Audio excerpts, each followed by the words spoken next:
All right, Adam, so we're going to talk about lifestyle choices.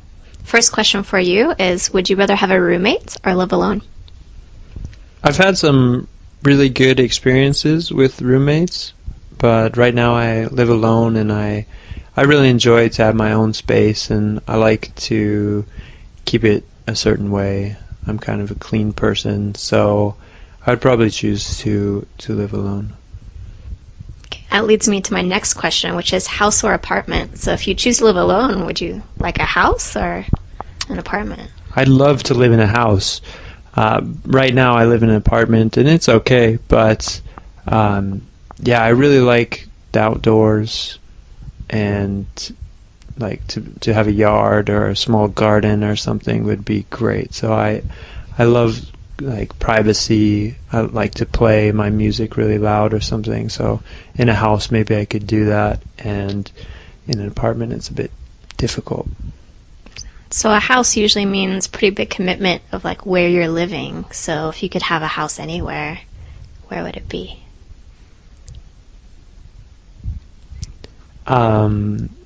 Maybe in my hometown it would be nice to have a house in Seattle, but I'm not a person that likes to be tied down so much, so that would be kind of tricky for me.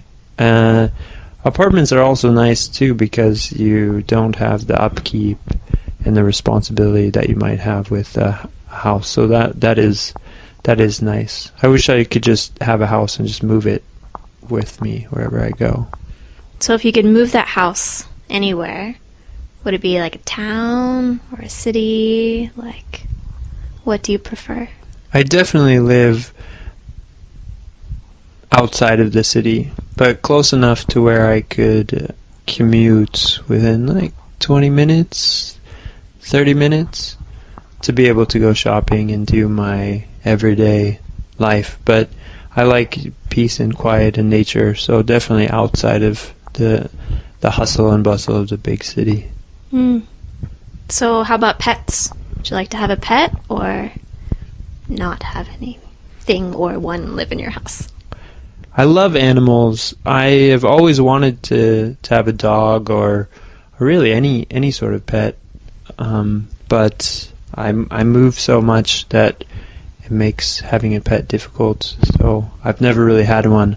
Although if I ever do settle down somewhere, I would absolutely get maybe several pets. I love animals. Nice. Thanks.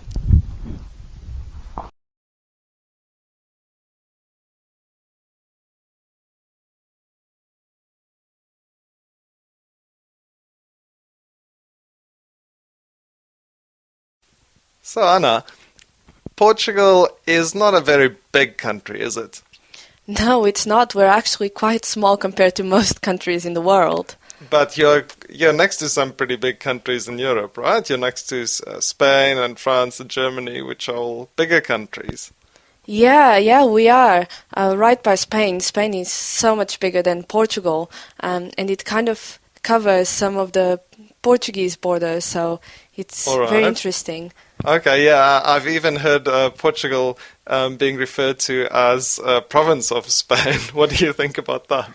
Yeah, some people are a bit confused about where Portugal is, and they think it might be in South America or part of Spain, but not really. Actually, Portugal and Spain, they have a lot of things in common, but also a lot of differences. All right. So the people are similar, but our food is actually very different. How so? What are the differences between Portuguese food and Spanish food? Well, I think Portuguese food, we have a lot of grilled fish, and we're right by the ocean, so for us, fish is really important. Whereas in Spain, I think you get a lot of meat and food that's a little bit less healthy, I think, but maybe that's just my opinion. So is Portuguese food very healthy? It can be, but not always. Our desserts are really rich, so you should be careful. There is a lot of egg and flour and sugar in there, so you don't want to eat too much of that. And you like very rich cured meats and sausages as well as they do in Spain? Yes, we do. Smoked ham and cheese is also very Ooh, important. that sounds good. But you know, there are also a lot of similarities Yes. between Portugal and Spain. Oh, really? What sort of similarities? For example, our love for football is very important. Of course. So both Portugal and Spain have very big football teams that are important in the whole world. And when we play against the rest of the world, Portugal and Spain really unite and we support each other. Is what's the name of that famous football player from Portugal? Oh, Cristiano Ronaldo. Oh yes, Ronaldo. Yeah, he's really good. He was, I think he won the best player, title of world best player Really? recently. Oh, wow. Are you a big fan of football? Yes, I am. I used to be a big supporter of Porto, so that was really interesting. And Portugal also hosted the European tournament a few years ago. Oh, so I see. And Porto, is that a place in Portugal? Yes, it is. It's in the north. Even though I'm from the Lisbon area, I actually support a northern team. And why do you support Porto? I don't know. I guess I just liked Porto when I was growing up, and that's why. All right. Have you visited Porto? Yes, I have. It's a really beautiful city. Oh wow. Maybe I should visit there as well when I go to Portugal this summer. Yeah, you should.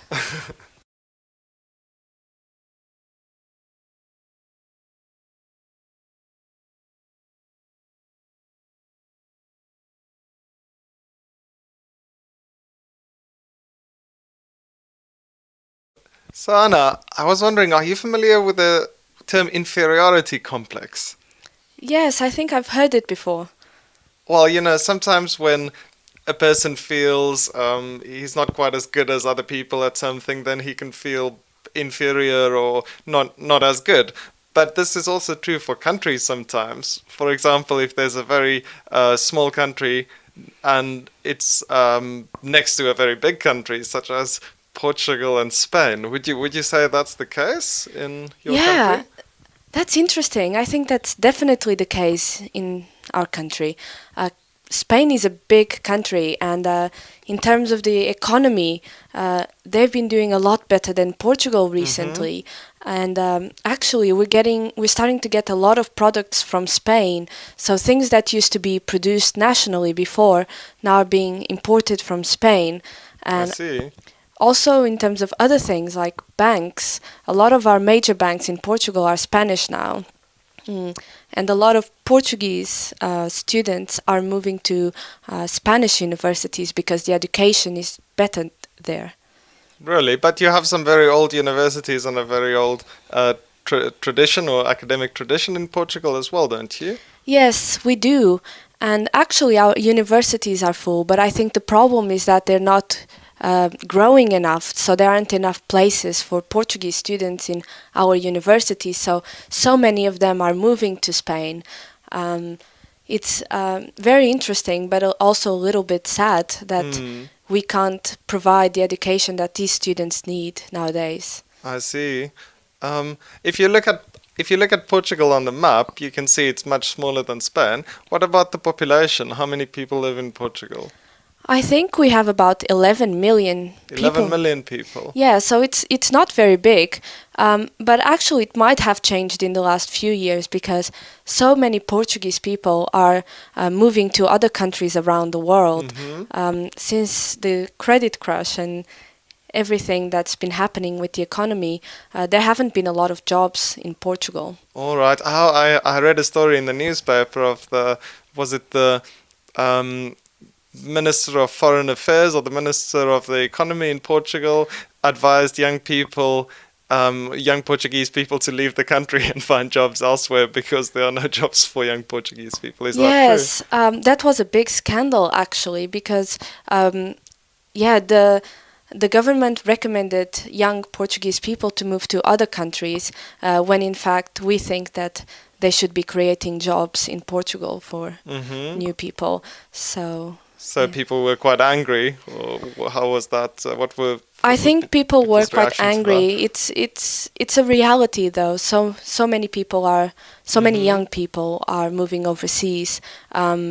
but we understand that at this point it's more of a survival instinct, and we should go if we want to get a job.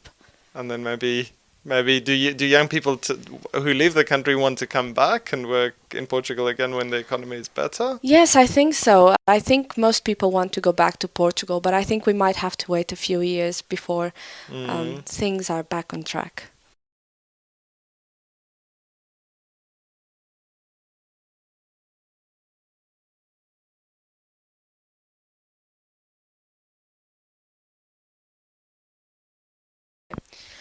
So, Michael, I heard you really enjoy going to the movies. What kind of movies do you like? I like many kinds of movies, but actually I enjoy going to movies, but these days I'm so busy with work that I don't really get to see that many movies in the cinema. But when I fly on an airplane, I like to watch many movies in one night. Oh, really? Wow, okay. Can you tell me about a movie you've watched recently on an airplane? Yes, the last time I flew on an airplane, I watched a movie called The Dallas Buyers Club. Oh, okay. Yes, I think I've heard about it. What's the story?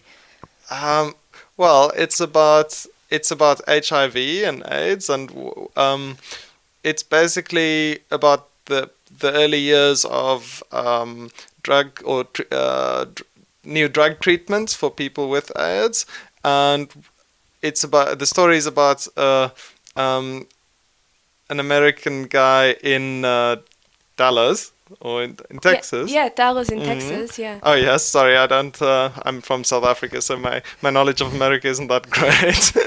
but yeah, it's about someone who's been diagnosed with HIV, and then how he sort of comes to terms with this, and how it's difficult for him to accept at first, and then he starts undergoing treatment for it, experimental treatment. Oh yeah, I think I've watched the trailer actually. It's really interesting. So what did you think of it? Did you like it?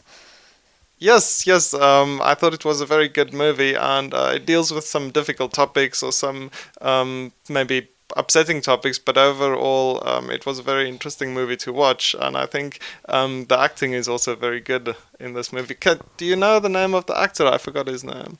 Yes, I think it's Matthew McConaughey. Yes, and he did he win an Academy Award for that role? Yes, he did. I think he just recently won several awards for his performance in that movie. That was very impressive. So earlier you said that the movie talks about some difficult topics. Could you tell me what those are? Well, the whole question of AIDS and how society dealt with it at that time, before it was a widely known disease. But I think it also focuses on the treatment of AIDS and what's available out there, doesn't it? Yes, at the time there were different drug treatments available, or there were actually not that many available, but they started doing trial runs in hospitals of different kinds of drugs. But I think that's part of the drama in the movie, that some patients were given the real drug and some patients were given placebo drugs or sugar pills, and then it's sort of the whole question of ethics in medicine and what's that some people have to die of their disease before medicine can be approved, and that before it can be proved that the medicine is effective in the first place. So I see. That's very interesting. It talks about some maybe unpleasant topics. Oh, that sounds very somber. Do you still recommend I watch it? Well, yes, I think so. It's not exactly a feel-good or a happy movie, but I think it raises people's awareness of how sufferers of HIV and AIDS had to deal with it and what sort of issues they faced and still face today, even though the treatments have improved a great deal since the time depicted in the movie. Oh, great! Thank you. My pleasure.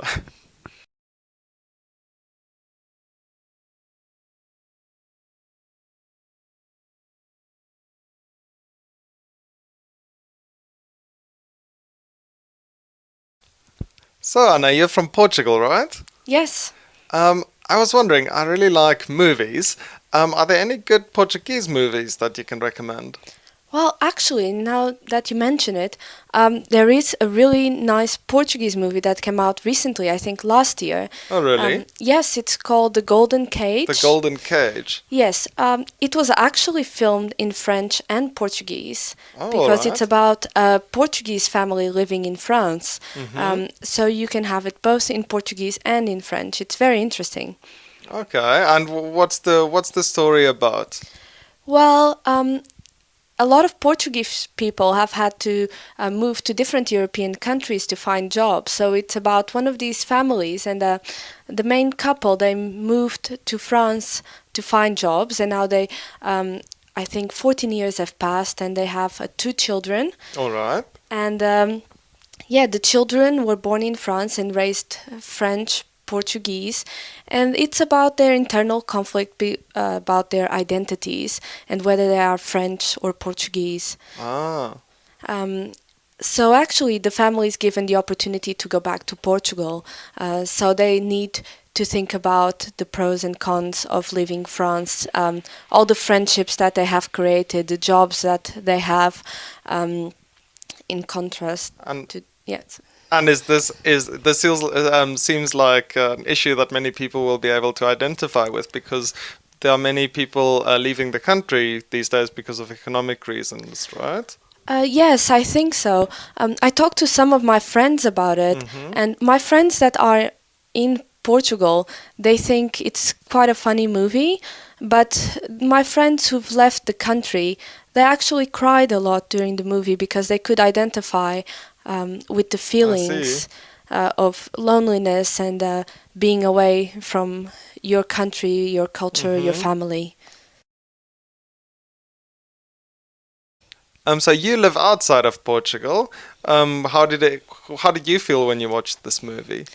Well, it's a comedy, so I laughed a lot, but there were some difficult moments actually, where I felt that my personal feelings and my personal experience were being targeted, or just, those issues of how I feel about my country and how I feel about living outside of Portugal. So it stirred some strong emotions for you. Yes, it was very difficult, actually, and I couldn't stop thinking about the movie in the next few days, and it also helped me think where I was in my life now and whether I would go back. So for me, it was also a turn point. All right. Oh, that sounds like a very good movie. Would you recommend it to people who are not Portuguese as well? I do. I think that for most people who leave their countries, these people, they share the feeling. They always leave something behind. So I think it will be able to reach different audiences from different countries. All right. So for anyone feeling a little homesick, it's a good movie to watch. Yes.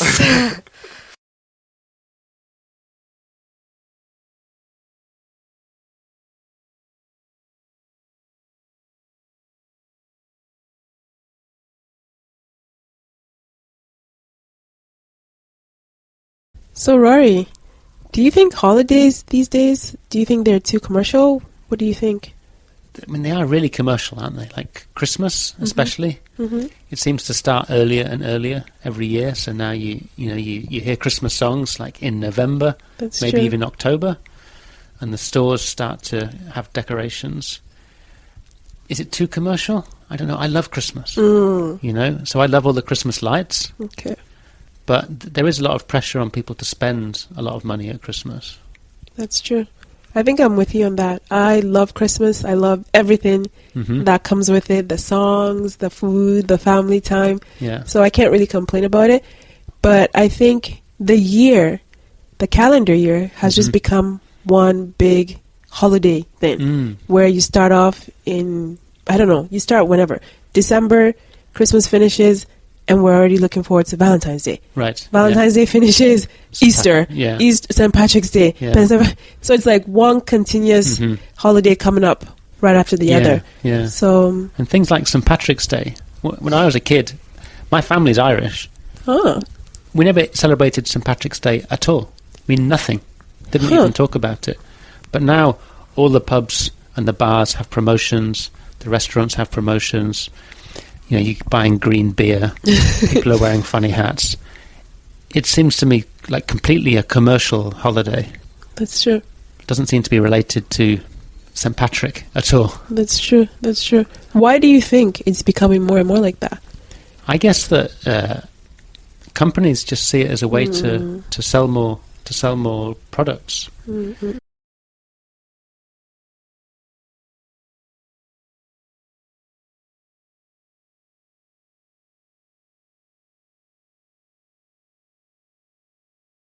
Have you heard about Singles Day in China? No, I'm not really sure. Can you explain what that is about? So this is a new holiday that's been created for single people. Wow. And so on this day, people don't buy presents for somebody else. They buy presents for themselves. They're celebrating being single. And it's been a huge success. Wow. Like the internet sales have just gone through the roof. Huh. So I guess companies just look for a time of year where there's maybe no holiday at the moment and try to create a new holiday. That's true. And sell more goods. That's an interesting idea. It sounds like something you would do normally anyway, right? Right. We always shop for ourselves. So, but wow. I heard actually that Mother's Day was, this might be an urban myth, but it was created by the Hallmark card company in America because there was a gap in the year where people weren't buying cards. Huh. And so they created this Mother's Day. Everyone's got a mother. That's true.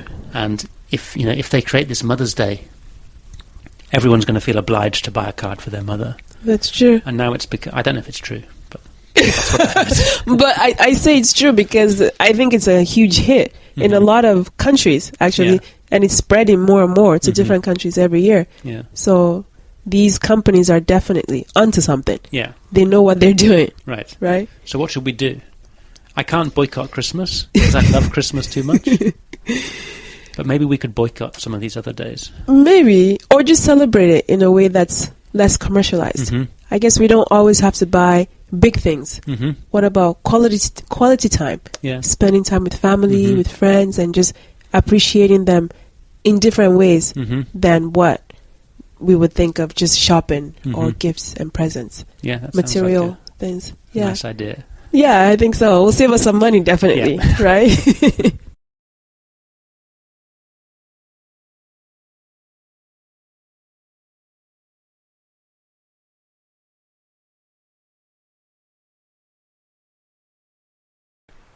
Hello. Hello, how are you? I'm fine, thank you. I heard you're from Chile. Yes, that's right. Where are you from in Chile? I'm from a city called Santiago. That's the capital. Oh, I see. I've never been. What do you recommend? Well, in Santiago there are a lot of things to do. First, we have a lot of historical places. There are a lot of Spanish buildings. But also, Santiago is turning into a really modern city. So we have a lot of shopping malls. There are a lot of really modern, tall buildings. But on the other hand, we still keep a lot of parks. There is a lot of nature in Santiago.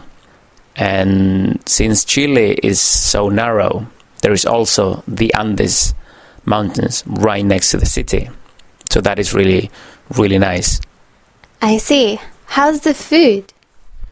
Well, Chilean food is really good. And the good thing about being in Santiago is that there are a lot of restaurants where you can try really local and traditional food. And also a lot of cafes that you can go have a drink, just have a coffee, relax with your friends. So there are many, many things that you can do if you visit Santiago. Wow, it sounds very interesting.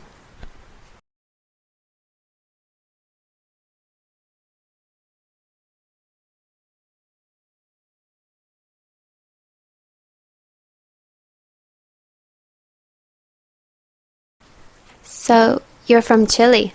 Yeah, that's right. If I ever travel to Chile, do you have any tips? Well, yeah, there are a lot of things that you should do in Chile and also a lot of things that you shouldn't do in Chile. Oh, for example? Well, I would definitely recommend to try Chilean food, especially in the small shops that we have, like in every street. If you go to like big restaurants, it's not going to be really authentic. So I think you should try small shops in every street. Also, if you're interested in nature, well, you know, Chile has a really long mountains, right? And they're beautiful, especially if you go in winter. You can go skiing, and it's not far. It's about like 2 hours from like anywhere. So that's really cool. You should definitely do that. Also, one thing, remember there is Latin America. So you have to take care of your belongings. A lot of my friends have lost stuff there, but if you pay attention, it's going to be fine. Just don't be too obvious that you're a tourist, and that's going to be all right. And probably lastly, I think you can see a lot of history there. Our history, like the Indians we had before the Spanish came, and also the mix between the Spanish and those Indians. Is there anything I shouldn't do? Well, I wouldn't really recommend you to take public buses. They're not very safe, so don't do it. Metro is much better. It's cleaner, it's faster, and you can get pretty much anywhere in the city. So you shouldn't take buses.